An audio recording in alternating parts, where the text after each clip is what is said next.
प्यारे बच्चों, एक बार पुनः मैं आप लोगों का अपने YouTube चैनल मैथ फोरम में स्वागत करता हूं। बच्चों, पिछला वीडियो जो हमने बनाया कंडीशनल क्वेश्चंस का, उसमें कुछ क्वेश्चंस रह गए थे जिसको मैंने आपसे बोला था कि जब मैं उसका पार्ट 2 बनाऊंगा तो बाकी बचे हुए क्वेश्चंस को करवाऊंगा। बच्चों, आपके द्वारा मुझे बहुत सारे बच्चों के मैसेज मिले, कुछ क्वेश्चंस को उन्होंने डिस्कस करने के लिए मुझसे बोला था।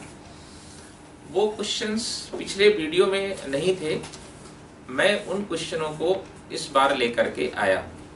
तो आप देखेंगे उस तरह के प्रश्नों को हम कैसे जल्दी से बनाते हैं, इस चीज को हम देखेंगे इस पार्ट 2 में। तो बच्चों, लेते हैं इसका पार्ट 2 का पहला क्वेश्चन लेते हैं। पहला क्वेश्चन है कि एक व्यापारी ने एक वस्तु को 75 रुपए में बेचा। एक व्यापारी ने एक वस्तु को 75 रुपए में बेचा। यदि वस्तु को बेचने पर होने वाला लाभ प्रतिशत का मान वस्तु के क्रय मूल्य के संख्यात्मक मान के बराबर हो, तो बताइए वस्तु का क्रय मूल्य क्या था। इसने कहा कि एक वस्तु है, उसको 75 रुपए में बेचा गया और बेचने पर उसको लाभ हुआ, और इसने कहा कि जो लाभ हुआ, लाभ प्रतिशत हुआ, उसकी जो न्यूमेरिकल वैल्यू है, उसका जो मान है वो वस्तु के क्रय मूल्य के बराबर है। यानी अगर वस्तु का क्रय मूल्य 10 रुपए है तो लाभ प्रतिशत कितना होगा? 10%। अगर 20 रुपए है तो लाभ प्रतिशत कितना होगा? 20%। तो कह रहा है कि बताइए उस वस्तु का क्रय मूल्य क्या होगा। तो बच्चों, जब इस प्रकार के प्रश्न आते हैं तो हम उनको किस तरह से बनाते हैं, देखिए इसके दो तरीके होते हैं। एक तो तरीका की बात करें तो एक तो डिस्क्रिप्टिव तरीका हो सकता है कि एक समान करके चले, एक तरीका इसका ऑप्शन मेथड होता है, और एक और बहुत बेहतरीन मेथड होता है, उसको हम तीसरा मेथड कह सकते हैं। तो बच्चों, अगर हम इस प्रश्न को अन्य विधियों से ना लेकर के आपको बिल्कुल शॉर्टकट में बताएं तो ये प्रश्न शॉर्टकट से कैसे जा सकता है, इसमें हम दो मेथड की चर्चा करेंगे। डिस्क्रिप्टिव मेथड की चर्चा इसलिए नहीं करेंगे क्योंकि उसका कोई इंपॉर्टेंस नहीं है, हमें वहां जल्दी से प्रश्नों को बनाना है, इसलिए मैं आपको दो तरीके बताऊंगा और वो दोनों ही तरीके अच्छे तरीके हैं और हम उनसे जल्दी से सवालों को बना सकते हैं। तो देखिए, जो पहला तरीका है हमारा, कि जैसे उसने कहा कि जो हमारा सेलिंग प्राइस है, देखिए इसमें दो तरह से प्रश्न पूछे जाते हैं, एक प्रॉफिट के केस में होता है और एक लॉस के केस में होता है। तो हम चर्चा जो करेंगे यहाँ पर, पहले प्रॉफिट के केस की चर्चा करेंगे, फिर हम लॉस की चर्चा करेंगे। तो अब देखिए, जब हमें प्रॉफिट होता है बेचने पर, प्रॉफिट के केस में, तो फिर हम कैसे सवाल को बनाते हैं प्रॉफिट के केस में। तो अब बच्चों, जैसे उसने कहा कि उसका जो सेलिंग प्राइस है, जो उसका सेलिंग प्राइस है 75 रुपए, सेलिंग प्राइस है उसका 75। अब बेचने पर उसको क्या हुआ? लाभ हुआ, और लाभ कितना हुआ? क्रय मूल्य के बराबर। तो पूछा सीपी क्या हुआ। तो बच्चों, इस 75 के हम ऐसे दो फैक्टर तोड़ते हैं जिनका अंतर 10 हो। तो अगर हम 75 के ऐसे दो फैक्टर तोड़ें तो एक फैक्टर आएगा 15 और एक आएगा यहाँ पर 5। तो बच्चों, अगर हम यहां से लेते हैं 75 के ऐसे दो फैक्टर करेंगे जिनका गुणनफल 75 आए और अंतर कितना आ जाए? 10 आ जाए। तो हम ऐसे दो फैक्टर लिए 15 गुणे 5, और आप देख रहे हैं कि इनका जो डिफरेंस है वो कितना आना चाहिए? डिफरेंस आना चाहिए 10 होना चाहिए। डिफरेंस कितना होना चाहिए? 10 होना चाहिए। तो आप देख रहे थे 75 को हमने तब तोड़ा तो एक फैक्टर आया 15 और दूसरा आया 5, और इन दोनों का जो अंतर है वो कितना आएगा? 10 आ जाएगा। अब बच्चों देखेंगे कि इसमें हमारा आंसर कौन सा होगा, हमारा सीपी कौन सा होगा। तो इसमें जो छोटा फैक्टर होता है वही हमारा आंसर होता है, और ये जो हमारा ऑप्शन 5 है, इसमें हम इस डिफरेंस का मल्टीप्लाई कर देंगे। इस डिफरेंस का क्या कर देंगे, इसमें मल्टीप्लाई कर देंगे, और मल्टीप्लाई करने के बाद जो हमारा आंसर आता है वही हमारा आंसर होता है। यानी इस प्रश्न का जो आंसर आ जाएगा वो आ जाएगा 10 गुणे 5, ये आ जाएगा आपका 50 रुपए। यानी जो हमारा सीपी बनेगा वो सीपी हो जाएगा 50 रुपए। मैं एक बार आपको फिर से बताता हूं कि जो हमारा सेलिंग प्राइस होता है, हम उसके ऐसे दो गुणनखंड बनाते हैं जिनका अंतर 10 हो। जैसे 75 है तो 75 के दो गुणनखंड होंगे 15 और 5, और 15 और 5 का जो डिफरेंस आएगा वो आएगा 10। अब इसके बाद क्या करते हैं, जो हमारा छोटा वाला फैक्टर होता है उसमें हम डिफरेंस का गुणा कर देंगे, और जो गुणनफल आता है वही हमारा आंसर होता है। तो आपने देखा कि जब भी इस प्रकार के प्रश्न आए हम इस तरह से जा सकते हैं। अब दूसरा तरीका इसका क्या हो सकता है, दूसरा तरीका इसका ये हो सकता है कि हम इसको ऑप्शन के थ्रू जाएं। ऑप्शन के थ्रू कैसे जाएंगे, जैसे आप देख रहे हैं कि इस प्रश्न में हमें 4 ऑप्शन दिए गए हैं। पहला ऑप्शन हमें दिया गया है 45, दूसरा ऑप्शन हमें दिया गया है 50, और तीसरा ऑप्शन हमें दिया गया है 54, और चौथा ऑप्शन हमें दिया गया है 60। और ये सभी ऑप्शन किसके दिए गए हैं, सीपी के। ये सभी क्या है, सीपी। कह रहा है इनमें से सीपी कौन सा होगा। तो बच्चों आप जान रहे हैं कि जो हमारा सेलिंग प्राइस होता है सीपी और plus profit, CP plus profit बराबर होता है सेलिंग प्राइस। तो अगर मैं यहां से 45 को सीपी मान लूं तो हमें प्रॉफिट कितना होगा, 45 का 45%, और ये बराबर किसके होना चाहिए, 75 के होना चाहिए।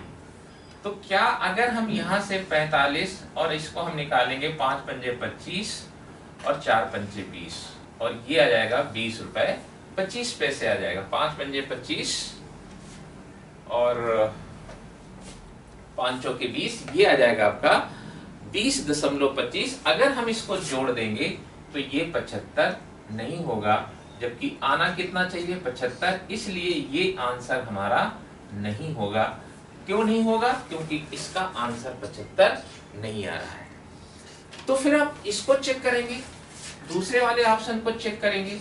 तो दूसरा ऑप्शन में हमारा क्या है, 50, और प्लस 50 का 50% अगर हम देखते हैं तो आप यहां से देखेंगे ये 0 0 यहाँ से कैंसिल हो गया, और ये आ गया 50 प्लस 25, और ये आ गया 75 आ गया।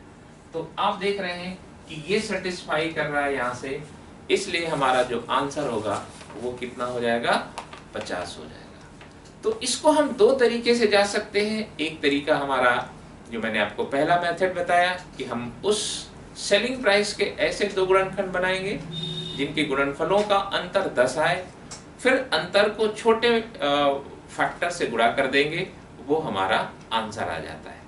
और दूसरा तरीका मैंने ये बताया कि हम ऑप्शन मेथड से जाएंगे और ऑप्शन मेथड से देख लेंगे, जिसमें सेटिस्फाई करेगा वो हमारा आंसर हो जाता है। अब आप देखिए यहां से अगला प्रश्न देखते हैं। इसी तरह का एक और प्रश्न लेते हैं।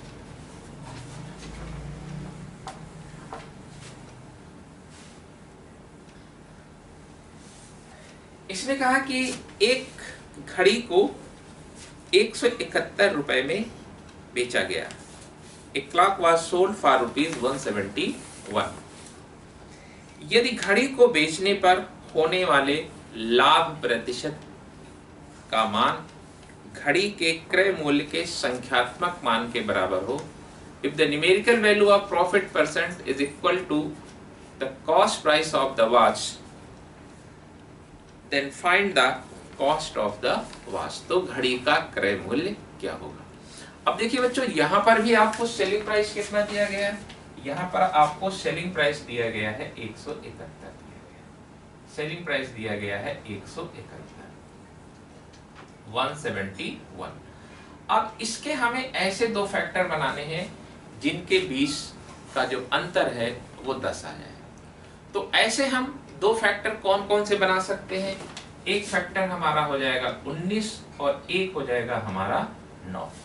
आप देख रहे हैं इन दोनों के बीच का जो डिफरेंस आ रहा है वो डिफरेंस कितना आ रहा है, 10 आ रहा है। और मैंने आपसे बताया था कि जो डिफरेंस आता है उसे छोटे फैक्टर से मल्टीप्लाई कर देते हैं, इसलिए जो हमारा सीपी हो जाएगा वो हो जाएगा 9 इंटू 10, अर्थात वो कितना हो जाएगा, 90 रुपीज। तो आपने देखा कि इस तरह से जब हम सवालों को बनाते हैं तो हमारा जो आंसर होता है बहुत क्विक आता है, सेकंडों में आपके आंसर मिल जाते हैं। अगर हम इसको ऑप्शन मेथड से जाएं तो हम ऑप्शन मेथड से भी जा सकते हैं। जैसे यहाँ पर आपको कई ऑप्शन दिए गए हैं और ऑप्शन से हम इसको चेक कर सकते हैं। तो अब आप यहाँ से देखेंगे, आपने देखा कि लाभ की कंडीशन में हम कैसे सीपी निकालते हैं। इसमें दो तरह से प्रश्न पूछे जाते हैं, जब बेचने पर लाभ होता है और जब बेचने पर हानि होता है। तो आपने देखा कि लाभ की कंडीशन में हम कैसे निकालते हैं, तो ऐसे दो फैक्टर बनाएंगे जिनका अंतर कितना है, 10 आ जाए, और जो अंतर आता है उसे छोटे फैक्टर के साथ मल्टीप्लाई कर देते हैं, और जो मल्टीप्लाई का रिजल्ट आता है वही हमारा क्या होता है, उस वस्तु का सीपी होता है। अब आप देखेंगे कि जब हमें बेचने से लॉस होता है, जैसे हम एक प्रश्न लेते हैं, प्रश्न नंबर है हमारा तीसरा, इसका प्रश्न है, एक आदमी ने एक वस्तु को 96 रुपए में बेचा और बेचने पर होने वाला लाभ प्रतिशत का मान वस्तु के क्रय मूल्य के संख्यात्मक मान के बराबर है। तो बताइए इसे पहले से दुगने लाभ प्रतिशत पर बेचने पर वस्तु का विक्रय मूल्य क्या होगा। अब देखिए थोड़ा सा इसमें इसने आगे बढ़ा दिया है, बट सवाल बिल्कुल वैसे ही हल होगा। इस सवाल को भी हम मुंहजबानी बना सकते हैं। इसने कहा कि एक वस्तु को 96 रुपए में बेचा जाता है, तो कह रहा है कि बेचने पर जो लाभ प्रतिशत का मान है वो वस्तु के क्रय मूल्य के बराबर है, वस्तु के क्रय मूल्य के संख्यात्मक मान के बराबर है। तो कह रहा है कि अगर इस वस्तु को जितना पहले लाभ होता था, लाभ प्रतिशत होता था, अगर हम उससे दुगने लाभ प्रतिशत पर बेचें तो इसका विक्रय मूल्य क्या होगा। तो बच्चों पहली बात तो हम इस सवाल को मुंहजबानी कैसे निकाल सकते हैं कि इसका सेलिंग प्राइस कितना है, 96 रुपीज है।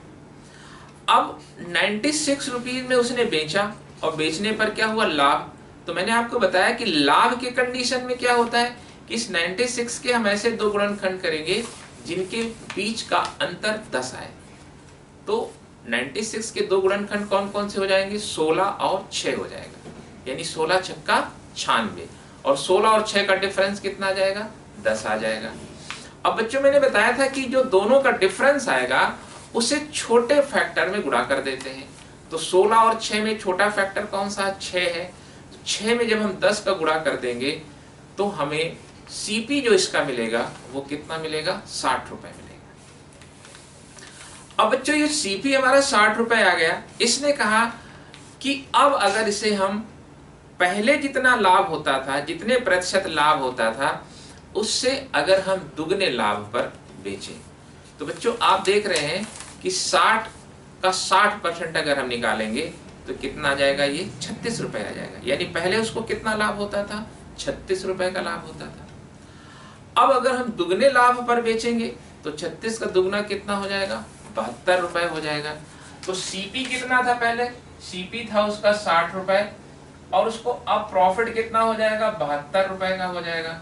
तो अब हमारा सेलिंग प्राइस कितना हो जाएगा, 2 7 6 13, यानी हम उसको कितने में बेच देंगे, 132 रुपए में बेच देंगे। तो इस तरह से इस प्रश्न का जवाब हम बिल्कुल मौखिक निकाल सकते हैं।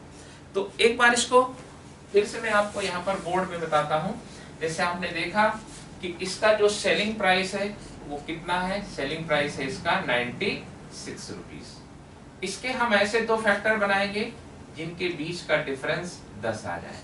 तो आपने देखा यहाँ पर डिफरेंस हमको कितना मिल रहा है, 10 का डिफरेंस मिल रहा है, और इसको हम मल्टीप्लाई कर देंगे, यानी इसका जो सीपी आ जाएगा वो 6 गुणे 10 हो जाएगा, यानी 60 रुपए हो जाएगा। अब इसका एसपी क्या हो जाएगा, एसपी एट ट्वाइस प्रॉफिट। तो आप यहां से देखिए, पहले उसको प्रॉफिट हो रहा था 60% का, तो पहले उसे 36 रुपए का प्रॉफिट हो रहा था, तो अब न्यू सेलिंग प्राइस उसका जो सेलिंग प्राइस हो जाएगा वो जाएगा 60 और प्लस 36 गुणे 2, और ये आ जाएगा आपका 60 प्लस 72, ये आ जाएगा 132। तो आपने देखा कि अगर हम यहां से इसको बिना पेन लगाए निकालना चाहें तो हम इस सवाल को बड़े आराम से निकाल सकते हैं। तो ये आपने देखा कि जब हमें लाभ होता है तो हम लाभ के कंडीशन में कैसे निकालते हैं सवाल को।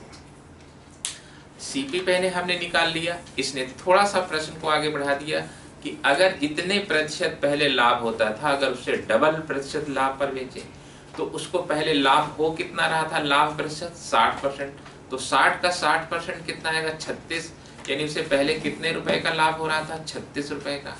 अब कह रहा कि अगर उसको डबल लाभ पर बेचा जाए यानी 72 रुपए लाभ पर बेचा जाए तो 60 रुपया उसका सीपी है और डबल प्रॉफिट लिया जाएगा तो इसका जो सेलिंग प्राइस आ जाएगा वो आ जाएगा 132 रुपए। अब लेते हैं हानि की कंडीशन में, अगर हमको सेलिंग प्राइस दिया जाता है तब फिर हम इस सवाल को कैसे देखते हैं। अब देखिए आपने प्रॉफिट की कंडीशन में देखा, अब इसको हम लॉस की कंडीशन में देखते हैं कि अगर हमको लॉस दिया जाए, अब बेचने पर उसे प्रॉफिट नहीं होगा बल्कि क्या होगा, लॉस होगा। तो अब लॉस की कंडीशन में देखिए उसने कहा कि एक वस्तु को 21 रुपए में बेचने पर होने वाले हानि प्रतिशत का संख्यात्मक मान वस्तु के क्रय मूल्य के संख्यात्मक मान के बराबर है। तो बताओ वस्तु का क्रय मूल्य कितना था। अब देखिए यहां पर आपका जो सेलिंग प्राइस दिया है वो एसपी कितना दिया गया, यहां से 21 रुपए दिया गया। अब बच्चों हमें इसमें ऐसे दो गुणनखंड करना है, 21 के ऐसे दो गुणनखंड करना है कि जिनके गुणनखंडों का योगफल, पहले वाले में क्या था अंतर दशा है, अब हमें क्या करना है इनके गुणनफलों का जो योगफल आए वो 10 आए। तो अगर हम यहां से 21 के गुणनखंड करेंगे दो ऐसे गुणनखंड, तो ये कौन कौन से दो फैक्टर बनेंगे, 7 और 3, और अगर हम इसको जोड़ देते हैं तो इनका योगफल इनका कितना आएगा, इनका सम कितना आएगा 10 आना चाहिए। उसमें क्या बताया था मैंने, अंतर 10 आना चाहिए, यहां पर क्या आना चाहिए, सम, इन दोनों फैक्टर्स का सम 2 है 10 आना चाहिए। तो आप देख रहे हैं कि 21 के दो गुणनखंड 7 और 3, और 7 और 3 का योगफल कितना आ जाएगा 10 आ जाएगा। अब बच्चों जो योगफल ये जो 10 आया, इस 10 का गुणनफल, इस 10 का गुणा हम इसमें भी करेंगे और इसमें भी करेंगे, यानी हमें जो सीपी मिलेंगे वो दो सीपी मिलेंगे। एक सीपी मिलेगा 10 गुणे 7 यानी आ जाएगा 70 रुपए, और दूसरा क्या होगा 10 गुणे 3 यानी 30 रुपए, और ये दोनों आंसर आपके करेक्ट होंगे। और अब इसमें प्रश्न ये उठता है कि हम सही किसको माने। अब डिपेंड ये करता है कि आपको ऑप्शन में दिया क्या गया है। जैसे आप इस प्रश्न में देखें तो आपको 4 ऑप्शन दिए गए हैं, इसमें 4 ऑप्शन आपको क्या क्या देखिए दिया गया है। पहला ऑप्शन इसमें दिया गया है 70, दूसरा ऑप्शन दिया गया है 30, और तीसरा ऑप्शन दिया गया है 70 या 30, और चौथा ऑप्शन आपको दिया गया है 80 रुपए। तो अब बच्चों इसको हम कैसे टेकल करेंगे जब इस तरह से आंसर आ जाए। अगर कोई 70 लगा देता है तो गलत हो जाएगा, अगर कोई 30 मार देता है आंसर तो भी गलत हो जाएगा, लेकिन जब हम इस ऑप्शन को टिक करेंगे तो ये हमारा करेक्ट ऑप्शन होगा। जब इस तरह से ऑप्शन आपको मिलते हैं तो हमारा ये ऑप्शन सही होगा, क्योंकि इसके दो आंसर आते हैं, 70 भी हो सकता है और इसका 30 भी आंसर हो सकता है। तो अगर हमें इस तरह से दिया गया है तो ना तो हम इसको चुनेंगे ना ही इसको चुनेंगे, बल्कि हम इसको ऑप्ट करेंगे, सी ऑप्शन को ऑप्ट करेंगे। तो आपने देखा। अच्छा, दूसरी बात क्या हो सकती है कि अगर इनमें से कोई एक ऑप्शन दिया हो, ये दिया हो, या यहाँ 90 दिया हो, यहाँ 60 दे दिया हो, तो फिर हमारा आप करेक्ट ऑप्शन कौन सा हो जाएगा, तब हमारा करेक्ट ऑप्शन ये हो जाएगा। यानी दो में से अगर कोई एक दिया है तो फिर वो ऑप्शन करेक्ट होगा, लेकिन अगर दोनों ऑप्शन दिए गए हैं, एक एक ऑप्शन में, और एक ऑप्शन में दोनों अथवा करके दिए हैं, तो फिर हमारा वो ऑप्शन करेक्ट होता है जिसमें अथवा वाला आंसर दिया रहता है।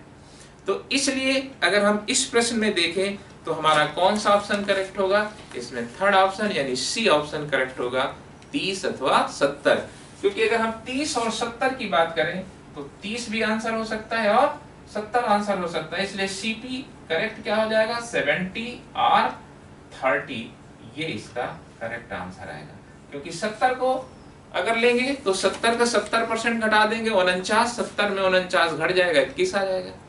अगर 30 में 30 का 30% घटा देंगे तो भी हमारा 21 आ जाएगा। जैसे अगर हम इसको देखें तो आप इसकी प्रोसेस को समझ लिए। इस नंबर के ऐसे दो गुणनखंड करेंगे जिनके गुणनखंडों का योगफल कितना आ जाए, 10 आ जाए।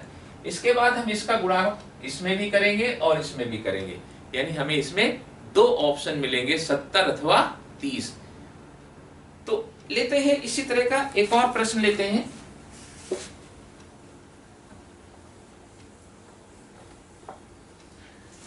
अगला प्रश्न है, एक वस्तु को 9 रुपए में बेचने पर होने वाली हानि प्रतिशत का मान वस्तु के क्रय मूल्य के संख्यात्मक मान के बराबर है।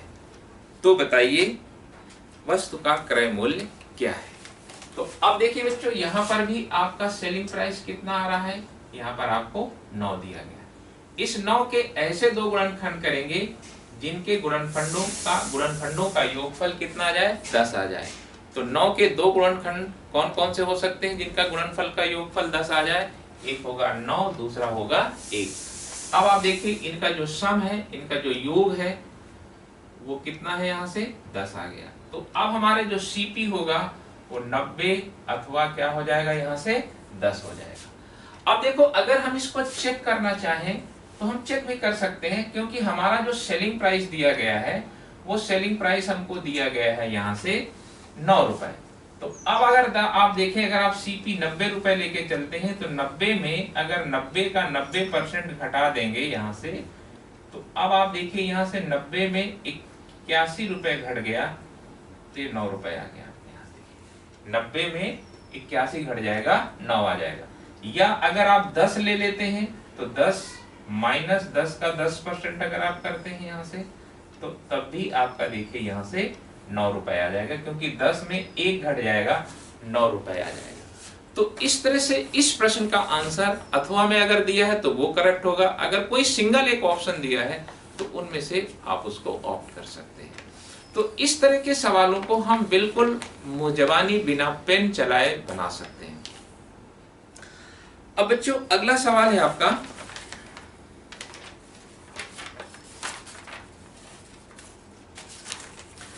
अगला सवाल है कि दो खिलौनों में से प्रत्येक को 504 रुपए में बेचा गया।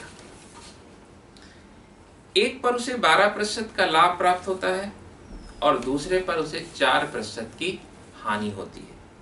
बताइए इस पूरे व्यापार में उसे कितने प्रतिशत का लाभ अथवा हानि हुई। अब यहां पर देखिए दोनों का जो सेलिंग प्राइस है वो क्या है, बराबर है, यानी 504 रुपए पहले का भी है और 504 रुपए दूसरे का भी सेलिंग प्राइस है। एक पर उसे लाभ होता है और एक पर उसे हानि होती है। तो बच्चों हम यहाँ पर देखेंगे कि हम यहाँ पर दोनों का सेलिंग प्राइस क्या कर दें, बराबर कर दें। सेलिंग प्राइस बराबर करने से क्या होगा, यहाँ से देखिए हमें यहाँ पर उनके सीपी का रेशियो आपको यहाँ से मिल जाएगा। जैसे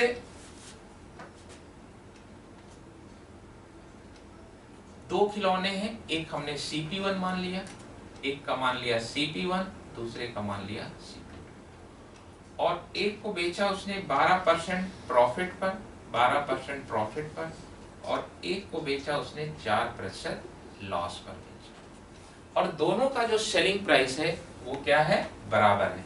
तो हम यहां से लिखेंगे CP1 का 112% बराबर CP2 का 96%, क्योंकि दोनों का सेलिंग प्राइस क्या है, यहां से SP1 बराबर SP2 और ये बराबर दिया है 504।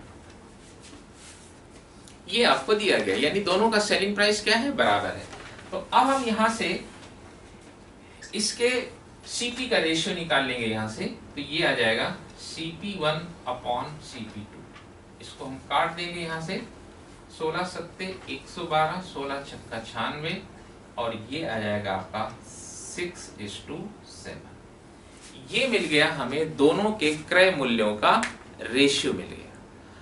अब आप देख रहे हैं कि पहले वस्तु पर उसे 12% का लाभ हो रहा है, तो यहाँ पर 12% अगर हम लाभ निकालेंगे, 12% का अगर हम प्रॉफिट निकालेंगे, तो ये प्रॉफिट पर कितना हो जाएगा, 12 छंग 72, ये आ जाएगा 0.72, ये प्लस में आ जाएगा, प्रॉफिट है ये। और दूसरी वस्तु पर उसे हानि हो रही है, 4% की क्या हो रही है, उसको लॉस हो रहा है, तो 7 चौके 28, यानी माइनस में 0.28, ये उसको लॉस हो गया। पहले पर उसे प्रॉफिट हुआ, दूसरे पर उसको लॉस हो गई। तो इसका पूरा रिजल्ट क्या रहा, अगर हम इसका रिजल्ट देखेंगे 0.72 और 0.28, अगर हम यहाँ से डिफरेंस देखेंगे तो यहाँ से प्लस में निकल के आएगा, 12 में 8 जाएगा 4, और यहाँ से 6 में 2 जाएगा 4, ये आ गया, और ये प्रॉफिट को डिनोट करता है।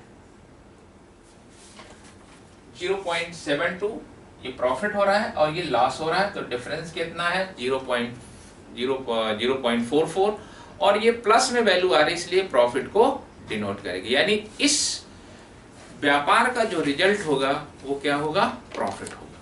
तो अब हम यहां से इसको प्रॉफिट निकाल सकते हैं, प्रॉफिट परसेंट निकाल सकते हैं। प्रॉफिट परसेंट बराबर होता है प्रॉफिट, तो प्रॉफिट हुआ 0.44, सीपी कितना हो जाएगा, 7 6 13, और इंटू कितना हो जाएगा, यहाँ से 100 हो जाएगा यहाँ से, तो ये आपका आ जाएगा 44/13 आ जाएगा यहाँ से।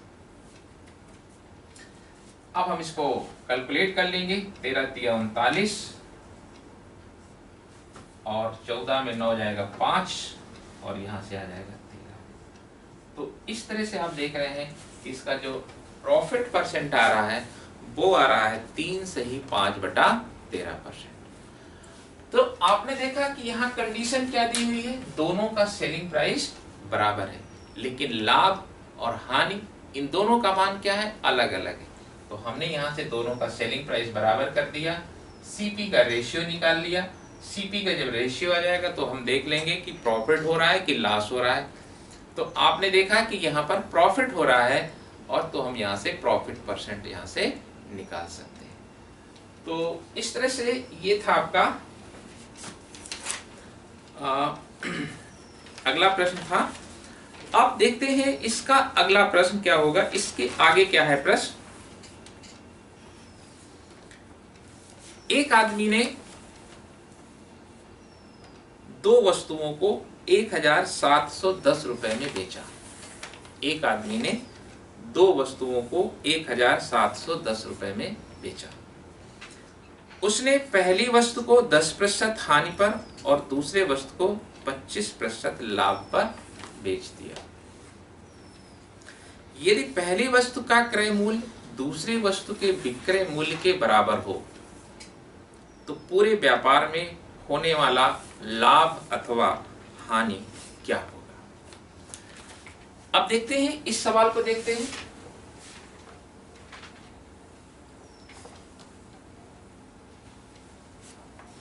इसने कहा कि एक आदमी ने दो वस्तुओं को खरीदा 1710 रुपए, 1710 रुपए में उसने खरीदा। ये इसका टोटल सीपी। एक आदमी ने दो वस्तुओं को 1710 रुपए में खरीदा, नहीं सारी ये बेचा है। यहाँ पर ये सेलिंग प्राइस है, यहाँ से ये इसका सेलिंग प्राइस है। दोनों वस्तुओं को 1710 रुपए में बेचा। किसको कितने में बेचा ये उसने नहीं बताया। यहां पर दिया हुआ है दोनों का टोटल सेलिंग प्राइस दिया है। उसने पहली वस्तु को 10% हानि पर,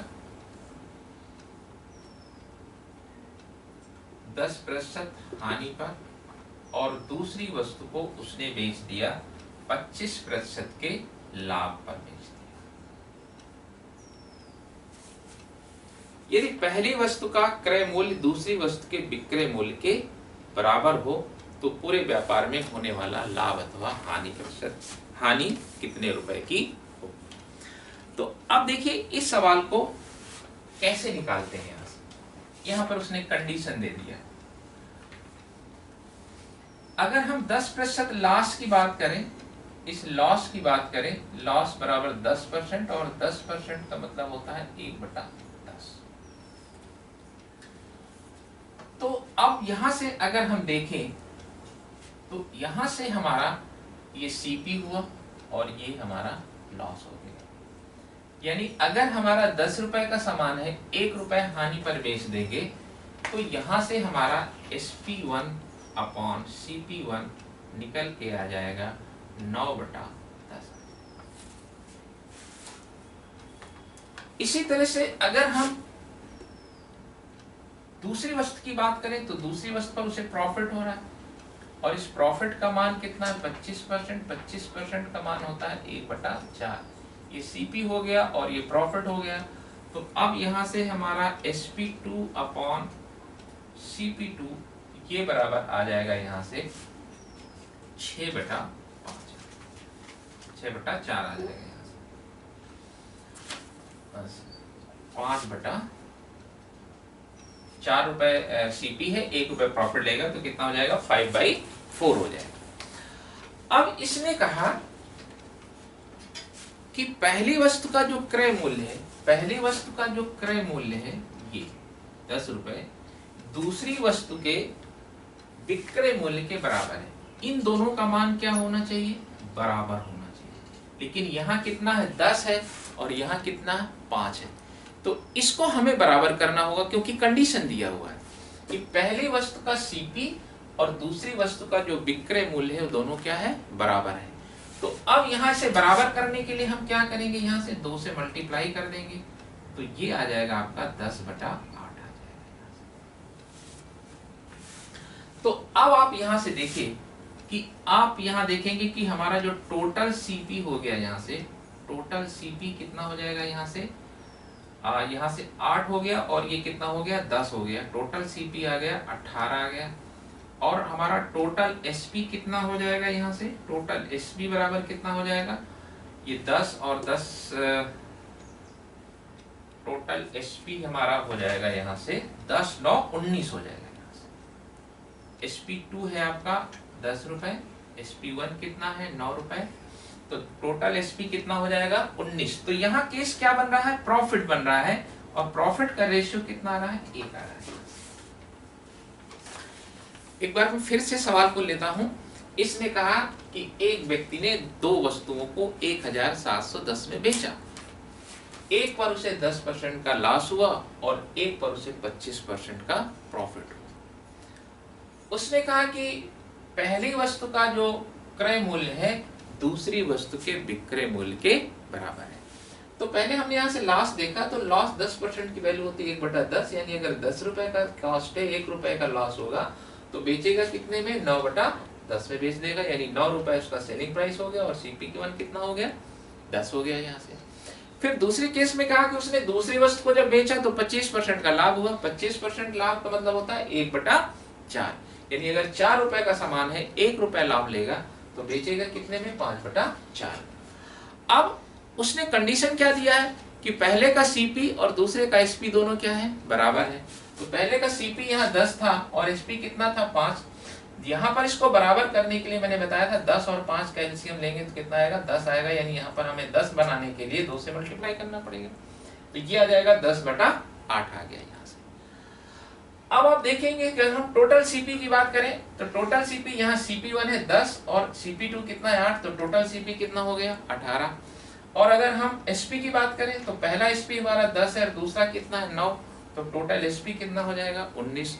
तो आप देख रहे हैं कि सेलिंग प्राइस और SP के बीच का जो डिफरेंस है वो कितना है 1, और ये 1 कैसा है पॉजिटिव है क्योंकि सेलिंग प्राइस CP से बड़ा है। तो अब हमें यहाँ से प्रॉफिट की वैल्यू निकालना है। तो अब हम यहाँ से देखेंगे कि ये जो हमें 19 रेशियो की वैल्यू दिया है, 19 रेशियो और ये बराबर दिया है 171 और 1710 रुपए, तो एक रेशियो की वैल्यू कितनी हो जाएगी 19 9 171, ये आ जाएगा 90।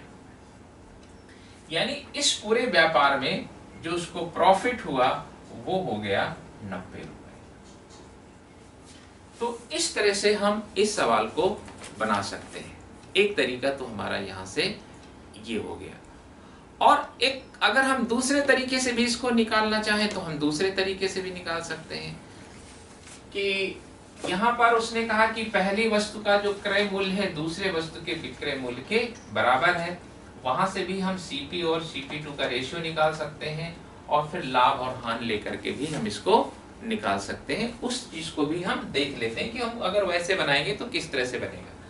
ये चीज आपको समझना जरूरी है, क्योंकि यहाँ से बहुत सारे सवाल हमारे, और ये कॉन्सेप्ट मैं आपको पीछे जो पहला वीडियो बनाया था कंडीशनल क्वेश्चन का, ये समझा चुका हूँ। तो अब अगर हम इस प्रश्न का दूसरा तरीका लेते हैं तो देखिए दूसरे तरीके से हम इस सवाल को कैसे बना सकते हैं।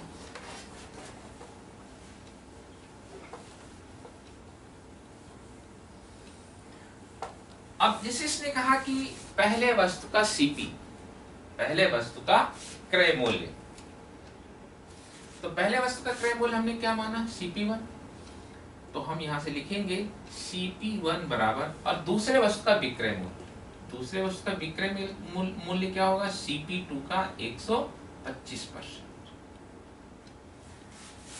आप देख रहे हैं कि ये उसका CP2 है और उसने 25% लाभ पर पहुंचा। लाभ माने मोर देन 100, यानी 100 से ऊपर। अगर 100 रुपए का सामान होगा तो 125 में बेचेगा। तो अब अगर आप यहां से देखें तो मैं यहां से इसको CP1 अपॉन CP2 निकाल सकता हूं, और ये हो जाएगा 125/100 हो जाएगा, क्योंकि 125% है। 125% माने 125/100। अगर मैं इसको काट दूं तो 25 पंजे 125 और 25 चौके 100 आ जाएगा यहाँ से।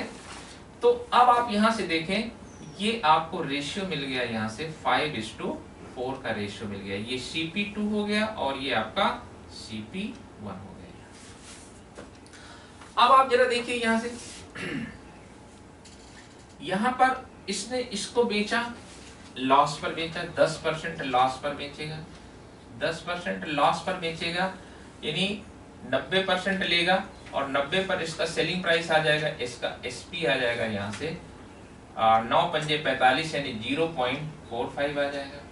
और इसको इसने 25% प्रॉफिट पर बेचा, 25% प्रॉफिट पर बेचा इसने, और 25% माने होता है 25 चौके 100, 1 रुपए का लाभ लेगा।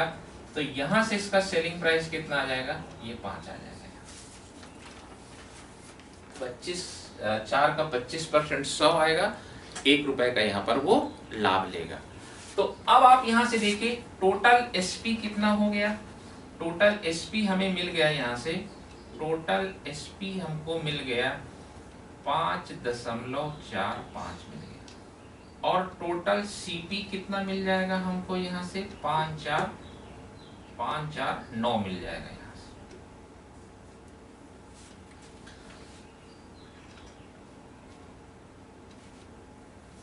एक मिनट, यहाँ से थोड़ा सा ये सेलिंग प्राइस हो जाएगा यहाँ से 5.45 हो जाएगा, 5,945, और ये हो जाएगा 4+1, ये हो जाएगा आपका 5 हो जाएगा।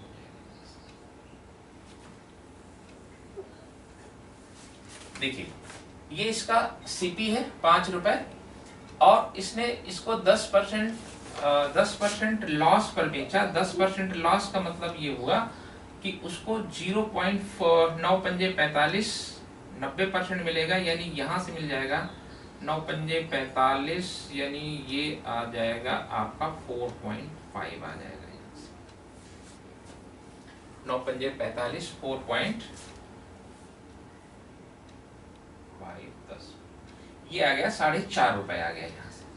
और इसको उसने लाभ पर बेचा 25%, तो 25% माने होता है यहाँ से 1/4, 1/4 माने 1 रुपए का लाभ लेगा, यानी बेचेगा कितने में। तो अब यहाँ से दोनों का टोटल SP कितना आ जाएगा, टोटल SP आ जाएगा 9.50 आ गया, और टोटल CP कितना आ गया यहाँ से 5,4,9 रुपए आ गया।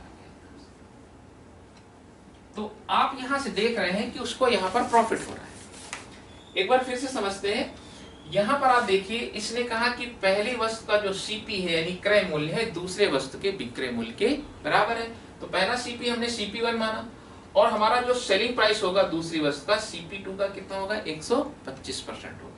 तो हमने यहाँ से CP1 और CP2 निकाल लिया। CP1 और CP2 कितना आ गया, 5 और 4 का रेशियो आ गया।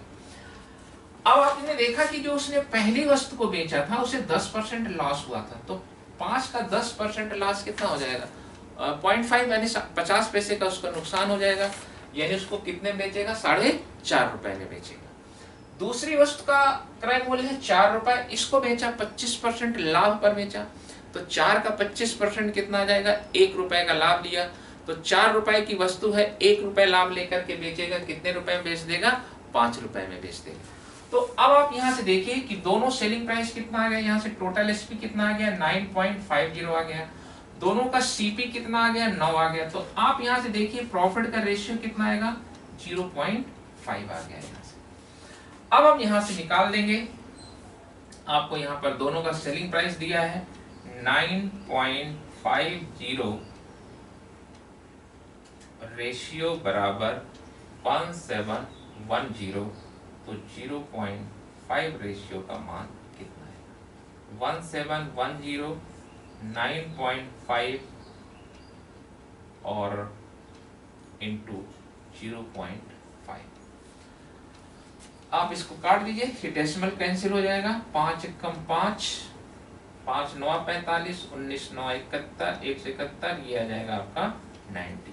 तो आप यहाँ से देख रहे हैं कि उसको 90 रुपए का क्या हुआ, यहाँ से प्रॉफिट।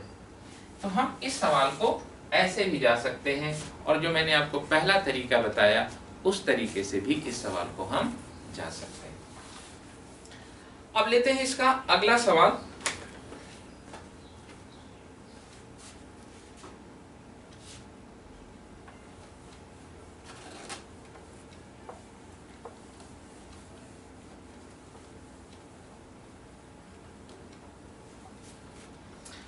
अगला सवाल है कि एक आदमी ने दो वस्तुओं को 7,500 रुपए में खरीदा। उसने पहली वस्तु को 20% लाभ पर और दूसरी वस्तु को 50% हानि पर बेचा। पहली वस्तु का क्रय मूल्य दूसरे वस्तु के विक्रय मूल्य के बराबर है। ज्ञात कीजिए इस पूरे व्यापार में उसे लाभ अथवा हानि कितने रुपए की हुई। अब आपने देखा था पहले वाले प्रश्न में दोनों का सेलिंग प्राइस दिया था, यहाँ पर क्या दिया हुआ है, दोनों वस्तुओं का क्रय मूल्य दिया है। तो यहाँ से टोटल हमारा सीपी दिया हुआ है, और टोटल सीपी दिया हुआ है 7,500, ये हमारा टोटल सीपी दिया है। पहली वस्तु CP1 CP2, पहले को उसने बेचा 20% लाभ पर 20% का प्रॉफिट, और दूसरी वस्तु को उसने बेचा 50% की हानि पर बेचा।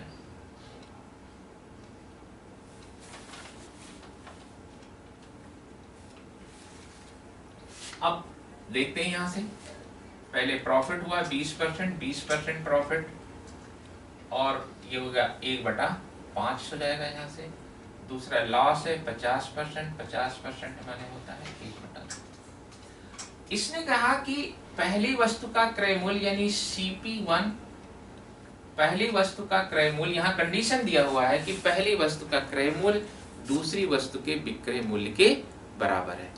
तो अब आप यहां से देखिए, अगर मैं पहली वस्तु का SP1 और CP1 निकालूं तो ये आ जाएगा आपका 6/5 आ जाएगा। 5 रुपए का सामान है, ये CP हुआ, यहाँ से 1 रुपए का प्रॉफिट लेगा तो 6 रुपए में बेचेगा। इसी तरह से 2 रुपए का सामान है, यहाँ से 1 रुपए का लॉस हुआ यहाँ से, तो यहाँ से मेरा मिल जाएगा SP2/CP2, और ये आ जाएगा आपका 1/2 आ जाएगा। इसने कहा कि पहली वस्तु का क्रय मूल्य और दूसरी वस्तु का जो विक्रय मूल्य है दोनों क्या है, बराबर है। तो अब यहाँ तो बराबर नहीं है, तो इसको हमें क्या करना पड़ेगा, बराबर करना पड़ेगा, क्योंकि यहाँ कह रहा है कि पहली वस्तु का क्रय मूल्य दूसरे वस्तु के विक्रय मूल्य के बराबर है। तो अब देखिए यहाँ पर हम 5 से मल्टीप्लाई कर देंगे, 5 से मल्टीप्लाई कर देंगे यहाँ से, तो ये आपको मिल जाएगा 5/10 हो जाएगा यहाँ से। अब हम देखेंगे यहाँ से कि हमारा यहाँ पर प्रॉफिट हो रहा है कि लॉस हो रहा है। तो हम यहाँ से देखेंगे हमारा टोटल सीपी कितना हो गया, 5 और 10 कितना हो गया, 15। टोटल एसपी देख लेंगे कितना हो रहा है, यहाँ से 6 और 6 5 11 हो रहा है यहाँ से। तो आप देख रहे हैं कि यहाँ से प्रॉफिट नहीं हो रहा बल्कि क्या हो रहा है, लॉस हो रहा है। और लॉस का रेशियो कितना है, 4 है यहाँ से। अब हमें टोटल सीपी दिया गया है, यानी 15 रेशियो की वैल्यू दिया गया है, तो 15 रेशियो और ये बराबर हमको दिया गया है 7500। तो एक रेशियो की वैल्यू कितनी हो जाएगी, 500 रुपए। तो 4 रेशियो की वैल्यू कितनी हो जाएगी, यहाँ से 4 × 500 और ये आ जाएगा आपका 2000। तो इस तरह से देखा आपने कि इस व्यापार में उसे कितने रुपए का लॉस होगा, 2000 रुपए का उसको लॉस हो जाएगा। अब इस सवाल को भी हम पहले वाले मेथड से, जैसे जो मैंने आपको पीछे वाला सवाल बताया था उसका दूसरा मेथड, वहां से भी हम इस सवाल को जा सकते थे। यहाँ पर ये पहला तरीका है, दूसरा तरीका आपको मैं बता चुका हूं, आप इस सवाल को उस तरह से भी बना सकते हैं। अब लेते हैं इसका अगला सवाल। अगला सवाल है कि ए तथा बी प्रत्येक व्यक्ति ने अपनी वस्तुओं को 1800 रुपए में बेचा।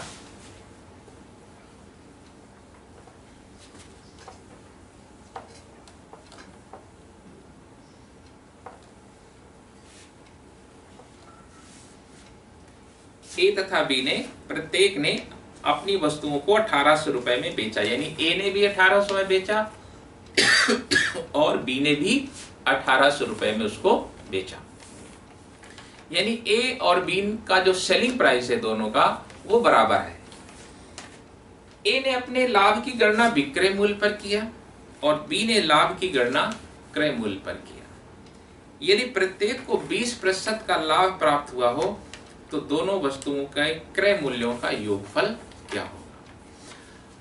इस सवाल को अब देखिए, एक ने कैलकुलेशन किया लाभ सीपी पर और एक ने किया एसपी पर। इस टाइप का सवाल मैं आपको, जब मैंने शुरुआती वीडियो बनाया था उसमें आपको इस चीज को मैंने डिटेल में समझाया था कि लाभ हमेशा क्रय मूल्य पर लिया जाता है।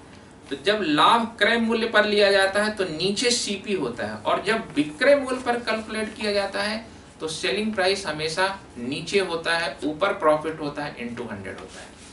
ये बात मैं आपको बता चुका हूं। तो अब आप यहां से देखिए कि ए ने लाभ लिया 20%, ए का प्रॉफिट कितना है 20%। अब ये 20% का मतलब होता है 1/5, और ए ने अपने लाभ की गणना विक्रय मूल्य पर किया, तो ये जो नीचे वैल्यू होगी ये होगा एसपी और ये होगा प्रॉफिट।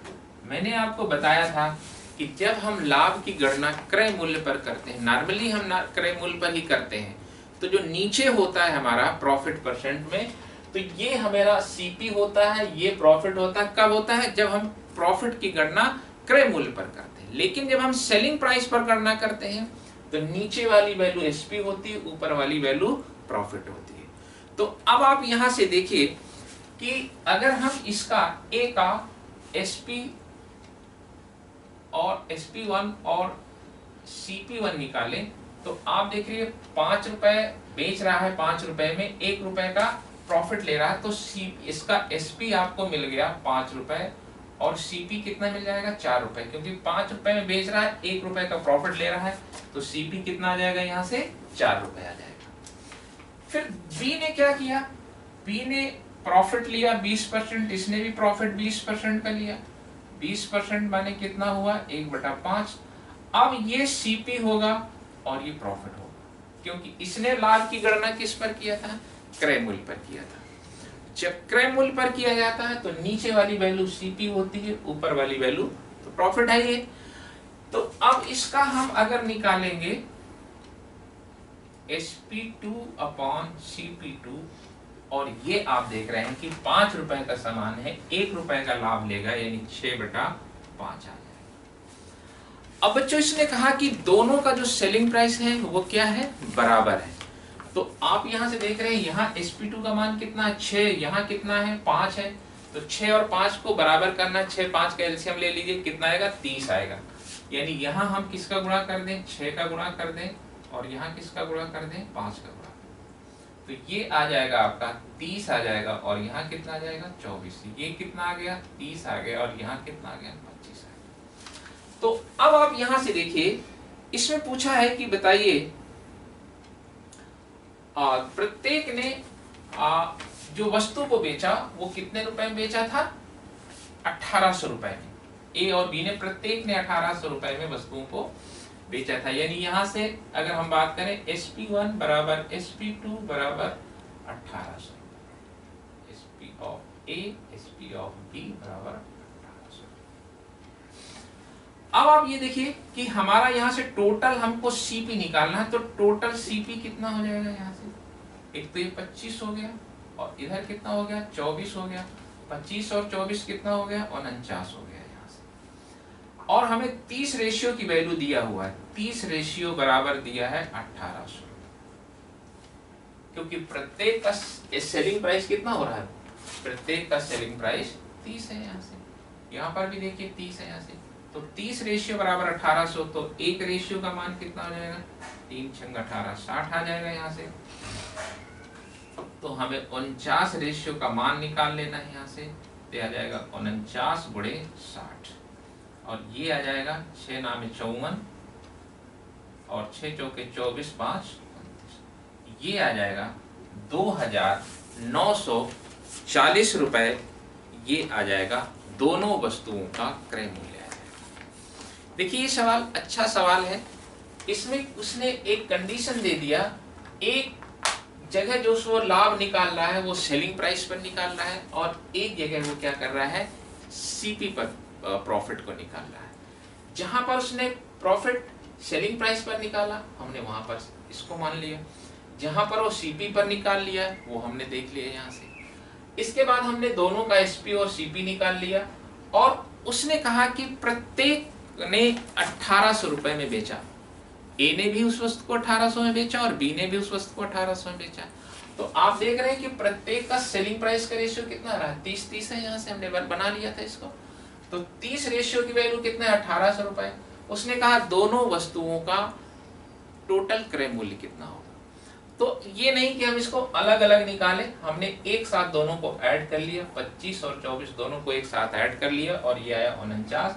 हमने एक रेशियो की वैल्यू 60 निकाला, तो 49 रेशियो की वैल्यू कितनी आएगी, ये हमने यहाँ से सवाल को निकाल लिया। तो चलते हैं अगले सवाल की ओर।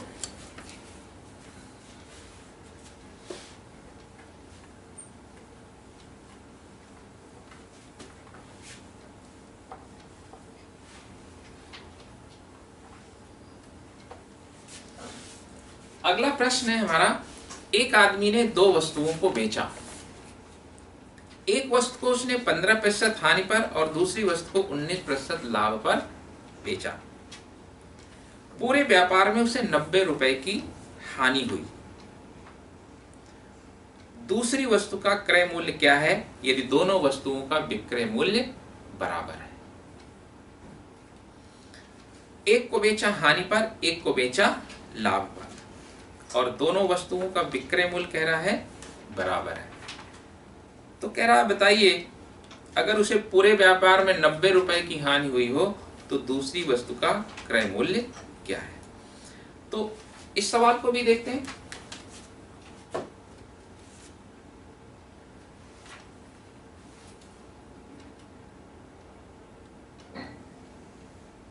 एक पर उसे 15% की हानि हुई, लॉस